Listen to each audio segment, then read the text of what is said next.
কি পড়ছো গো? বুঝো কথা। ওমা তাই? চলো না, আমি পুজো করবো, তুমি আমার পাশে বসে আমার ব্রত কথা শোনাবে। ওই দেখো, এটা তো ইংরেজি বুঝো কথা, ও তোমার ঠাকুর বুঝবে না। তুমি যাও পুজো করো, আমি এখানে বসে ট্রান্সলেট করে তোমার ঠাকুরের এখানে পৌঁছে দিচ্ছি। ঠিক আছে। আর শোনো, পদ্মা রান্নাঘরে আছে, কিছু দরকার লাগলে ওকে বলো, কেমন?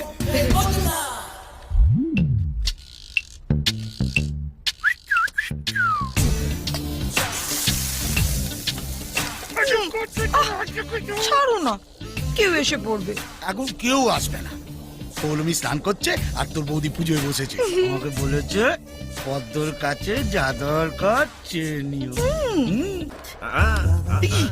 তুমি কি কি ব্যাপার বলা নেই, ক নেই, কিছু বলে একেবারে বাড়ির ভেতরে ঢুক বললে।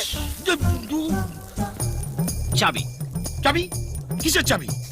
ওপরের ঘরে ওপরের ঘরে চাবি নিয়ে তুমি কি করবে? থাকবো।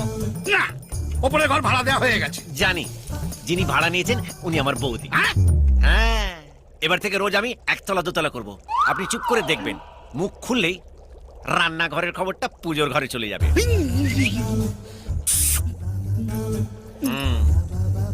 পৌলুমি কোথায়?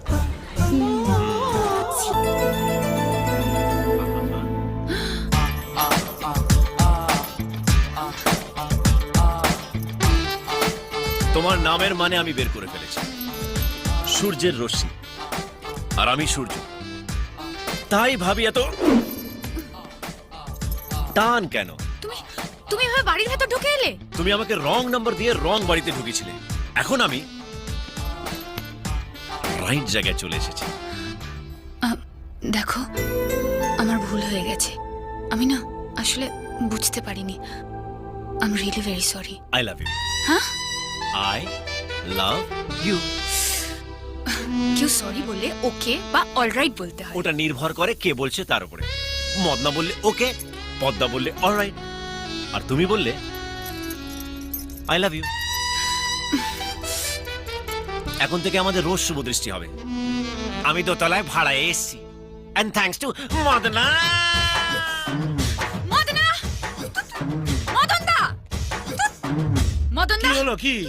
তুমি ওকে বাড়ি ভাড়া দিয়েছো কেন? আরে কচুপাড়া, আমি ওকে বাড়ি ভাড়া দিইনি। কয়েকদিন আগে বুঝলি এক ভদ্রমহিলা বাড়ি ভাড়ার জন্য আমাদের বাড়িতে আসে। মদন বাবু নমস্কার। নমস্কার। আপনার ওপরতলা ভাড়া দেবেন তো? আপনার ফ্যামিলি মেম্বার কজন? আমরা 4 জন, আমি, স্বামী আর 2 বাচ্চা। বলতো। তো তুমি ওদের এক্ষুনি বাড়ি ছেড়ে দিতে বলো। পারবো না রে, কচুপাড়া অলরেডি 3 বছরের এগ্রিমেন্ট করে নিয়েছে। তোমাকে নিয়ে না। ঝামেলার হাত থেকে বাঁচাতে ওর দাদা ওকে এখানে পাঠিয়েছে। কচুপাড়া আর একটা ঝামেলা ঘাড়ে এসে পড়লো।